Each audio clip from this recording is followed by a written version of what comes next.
Матч между командами Алания Владикавказ и Волгарь из Астрахани состоится завтра на стадионе «Спартак». Начало в 18 часов. Команды встретятся в рамках Кубка России. Это 1/64 финала. До этого осетинская команда обыграла чеченский «Вайнах» и махачкалинский «Анжи».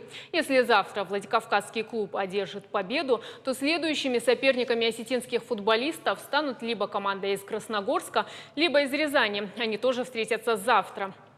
Напомним, Кубок России проводится с 1992 года. В этом турнире могут участвовать профессиональные футбольные клубы, а также любительские, которые выигрывали региональные соревнования 3-го и 4-го дивизионов. Победитель Кубка перед началом следующего сезона играет с чемпионом России в Суперкубке и получает право выступить в Лиге Европы. Самый высокий результат, которого достигал клуб из Северной Осетии в Кубке России, это полуфинал. До этой стадии команда доходила 4 раза, но и так и не удалось играть в финале.